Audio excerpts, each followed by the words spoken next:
Atmintis yra labai keistas dalykas. Dažniausiai, bent jau pas mane veikia taip, kad aš atsimenu labai gerus dalykus, bet visiškai neatsimenu blogų. Ir taip net filmus kitaip sugebu papasakoti, ten, kur buvo visiška tragedija, aš pasakoju, kokia gera komedija buvo. Tai, bet, kažkaip taip veikia. Bet visgi yra tokių irgi atsiminimų, kurie buvo labai skausmingi ir kuriuos aš atsimenu vis tik ir su blogais dalykais, bet aš juos atsimenu tokiais kaip kadrais iš filmo, kažkokį vieną momentą, kai aš tada labai gerai atsimenu ir kokia buvo muzika fone, kokie žmonės aplinkui buvo aplinka, detalės kažkokios tokios absoliučiai nesusijusios, tiesiog kaip kadras iš filmo. Tai šiandien apie tokį ir papasakosiu. Beje, irgi susijus su krize, čia jau mes tam amžiaus tarpe, kur atsimenam, kaip ten buvo su ta 2008 metų. Bet reikėtų pradėti dar nuo to, o kas buvo prieš tai. Tai prieš tai buvo gal kokie 3 fantastiški metai, pertekliaus metai, daug pinigų, visi perka butus, ten žodžiu, kas jau taip jau kažkiek tų pinigų yra užsidirbęs. Aš dirbau labai geroj kompanijoje, neseniai buvau pabaigus universitetą, ta kompanija moka gerus atlyginimus, ten yra faina vieta būti, labai kolegos protingi, smagus, tokie, su kuriais norisi būti. Aš jau turiu rimtą vaikiną, kuris jau dabar yra mano vyras, draugai, vakarėliai, kelionės, žodžiu, tokia wow, viskas tik į viršų. Bet tada atėjo 2008 metų į pabaigą jau ir į Lietuvą atsirideno iš Amerikos jau tą ekonominę krizę, kai jau visi pradėjo šnekėti, kad kažkaip čia tų darbų jau mažoka ir jau čia pradeda atleidinėti ir kas čia toliau bus. Ir tada, žodžiu, pirmas prisiminimas. Einu aš, čia jau ta scena, tas flashbackas. Einu aš Basanavičiaus gatve namo. Kaip dabar, panašiai lapkritis, toks šlapkritis, šlapia, šalta, kažkaip taip švieselės, mašinos pro šalį važiuoja. Ir ta diena šiaip turėjo būti viena gražiausių dienų mano gyvenime, nes aš tada pirmą kartą skridau su oro balionu. Ir tai buvo ilgą laiką mano tokia kaip svajonė, kuri šiaip labai brangi buvo, irgi nežinau, kiek dabar kainuoja, bet tada aš negalėjau įpirkti. Bet mano įmonė, kurioje aš tuo metu dirbau, padovanojo čekį, kurioje aš iškeičiau į tavo paskraidimą.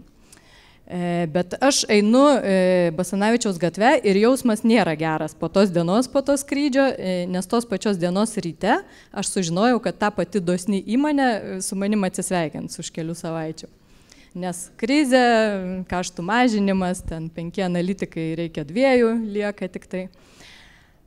Ir taip jausmeliai tokie visokie, šokas, baimė dėl ateities, visokių dar kažkokių, kaip čia taip galima, čia aš taip stengiausi, o čia kaip čia su manim pasielgia. Bet taip tarptų visų minčių vis viena mintis kaip leitmotyvas grįžta, o vis tik ir taip sėdi man taip ant peties kaip velnias ir sako, o kodėl vis tik tave atleidžia, o kažką palieka? Ir jinai man vis taip ramybės neduoda, vėl mintis kažkur išsilaksto, kad čia kaip niekšai, kaip jie taip lemba tą vadovę. Tada vėl grįžta, bet vis tiek tie 2 liko, tai kaip jos atrinko. Vėl mintis nukeliauja, kad čia, CV reikės atsinaujinti, o Dieve, kaip nuobodu, o dar aprašymus tos visus rašytų. Ir taip, žodžiu, tą dieną nutariau, kad gal aš nieko nebenuspręsiu ir nieko neišsiaiškinsiu, kad jau galva sprogsta. Prisiminiau, kaip mama sakydavo, rytas už vakarą protingesnis, tai nuėjau miegot. Tada flashbackas numeris 2. Kažką aš veikiu namuose, šviesu, kažką ten tvarkausi, kažką dėliojasi, fone groja muzika. Ne dėl to, kad kastetas čia sėdi, bet tikrai aš taip atsimenu, kad ten buvo G&G sindikatas. Ir, žodžiu, iš taip visiškai absoliučiai apie darbą negalvoju, apie tos dalykus. Ir man tada, wow, ateina pagaliau atsakymas į tą klausimą. Ir toks ne vienas, bet milijonas tų klausimų. Visiškas nušvitimas, toks tiesiai su kosmosu ryšys. Tai, žodžiu, pirmas nušvitimas, aš pradėjau galvoti apie savo vadovę. Ir aš pagalvojau, kad man šiaip žiauriai nepatiko. Ir aš galvoju, nu tai gerai, tai nebuvo jinai labai blogas žmogus, bet tiesiog mes labai skirtingos buvom, aš tokia mėgstu tvarkelę, analitiką, tokia, vat, kad būtų paplanavom ir darom, čia vat, aišku dėl ko. O jinai tokia chaosas, jinai atbėga ten maždaug į tą pusę, kur aš sėdžiu ir jeigu aš ją tik pamatau, tai aš jau, nu čia reiškia, reikės mesti tai, ką aš dariau prieš tai maždaug savaitę ir pradėti daryti kažką kitą ir, žodžiu, ten viskas neaišku, neaišku dėl ko, neaišku ką. Ir dar svarbus dalykas, kad aš labai prastai slepiu jausmus. Ir jeigu aš apie kažką blogai galvoju, turbūt aš užduotis priminėjau kažkaip taip. Ir tada man tas vat, nušvitimas apie tai, kad bet jeigu aš būčiau jos vietoj ir reikėtų iš 5 palikti 2, ar tikrai aš va tokią va palikčiau, kuri pastovi akis varto, aiškina, kaip jinai čia ten darė kažką kito labai svarbaus, tikslinasi, ar tikrai šito reikia, nu žodžiu, visaip kitaip tos pagalius ir ratus kaišio, nu gerai toks. Peilis į širdį, suprantu, kad čia nu, ne visai apie ekonominę krizę, jau čia jau pati biški prisidirbau, toks šachas, kaip šachmatininkai sako, nu gerai, bet nušvitimai tai nesibaigia, man toliau ten viskas bujoja, šviečia. Antras nušvitimas atėjo apie darbo pobūdį. Tuo metu aš pradėjau nuo kliento aptarnavimo, tada jau ten patapau vienos rūšies analitikė, tada jau pardavimo analitikė, kas skamba šiaip labai kietai, bet kasdieninis darbas maždaug atrodė taip. Iš ryto parsisiunčiu duomenis, ten labai daug duomenų, pardavimų pasižiūriu, ar nėra ten kažkokių klaidų, ten juos sutvarkau, tada visą tai suklijuoju į Excelio ataskaitą, vėl ten pažymiu geltoną, žalią, raudoną, ten žodžiu, kaip ten kam sekėsi už vakar dieną, už savaitę, už mėnesį. Ir tada viską išsiunčiu vadovams ir maždaug tai padarau iki pietų. Ką aš veikiau po pietų, aš tikrai neatsimenu. Bet apie flashbackus atsimenu, tikrai daug žaisdavom stalo futbolo, tikrai daug gerdavau kavos, nu, tai tokia išvada kaip ir peršasi, kad nu, nelabai ten to daug darbo buvo. Ir čia va tas antras nušvitimas, kai aš suprantu, kad nu šiaip tai toks darbas, kur lengva pakeisti mane, nebuvo jis kažkoks ten pridėtinė prasme labai svarbus, dabar va, mūsų įmonė dar dirbtinio intelekto ten jau žaidžia, ką galima su juo padaryti, tai tais laikais jau buvo galima automatizuoti, o dabar iš vis tokių darbų jau greit nereikės dirbti. Nu ir toks man ateina irgi antras toks peilis į širdį, kad o kaip man pačiai nedaėjo, kad čia šiaip to darbo nėra daug ir jis nu nėra toks labai intelektualus. Na gerai, bet čia dar ne viskas, nušvitimas, toliau šviečia. Aš suprantu, kad kaip gerai, kad aš dirbau geroj įmoniai, nes mane išleido su 4 išeitiniam, su normaliu to pereinamojo laikotarpiu, viskas gražiai atsiskaitė, atsisveikino, dovano, padovanojo. Galvoju, bet o jeigu būtų tokia Šaraškino kontora, kur ten maždaug pripaišo tau pavėlavai darbą, pravaikšta, davai. Gerai, bet jeigu būtų taip, tai aš nieko nesu susitaupius, nulis, absoliučiai. Tai ką man reikėtų daryti, nežinau, va, į maisto banką eiti, ar nežinau, pas tėvus grįžti atgal į Grigiškės. Nu ir galvoju, gera įmonė, geras atlyginimas, ekonominis pakilimas 3 metus buvo.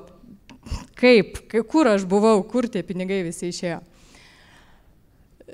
Nu tai va, tokios buvo nuotaikos, vietoj vieno įkyraus klausimo gavau kaip minimum 3, bet ten kiek pamenu jų buvo ir daugiau. Ir kaip ir visa mano ta istorija.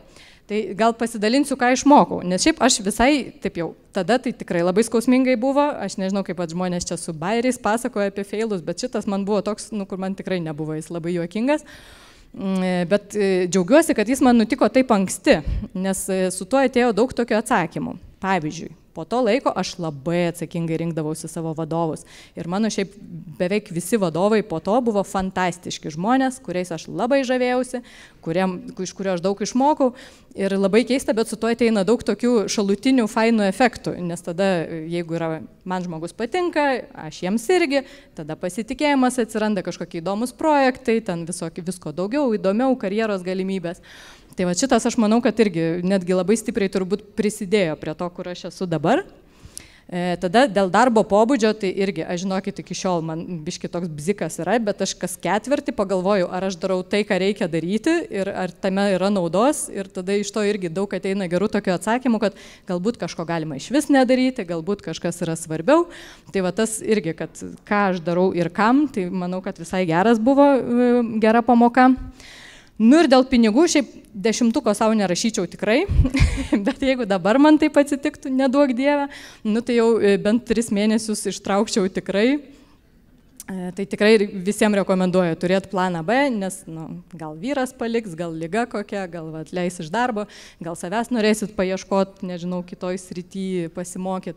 Tai tikrai patarimas iš žmogaus, kuris nelabai ką taip ir išmoko ir toliau bando praslysti iki atlyginimo, bet vis tiek verta tai daryti. Na ir gal jums įdomu, tai kaip aš išplaukiau tada iš to? Jei. Šiaip labai juokinga, nes šito auditorijoje yra mano kolegos, giminės, jaunystės draugai, dabartiniai draugai. Tai labai ačiū, kad atėjot. Tai va, o išplaukiau aš taip, man šiaip žiauriai pasisekė, aš manau, kad taip ne visiems pasiseka. Tai gavau aš tas 4 išeitinės, paskaičiavau, kad maždaug 4 mėnesiam turėtų užtekti. Ir aš tuo metu domėjausi meninę fotografiją ir šokau lindy hopą. Tai aš literaliai prašokau ir prafotkinau visą savo tos 3,5 mėnesio. Ir tada, kai jau supratau, kad jau tikrai tą maisto banką jau to reikės, tai tada išsiunčiau 2 CV, pagaliau juos pasiruošusi ten su vargais per naktį. Ir vieną mane paėmė, ir tai buvo kita labai nuostabi Lietuvos įmonė, su didesniu atlyginimu, su įdomesniu darbu, su fantastiška vadove. Ir žodžiu, taip kažkaip visai ir išplaukiau labai gerai. Taip.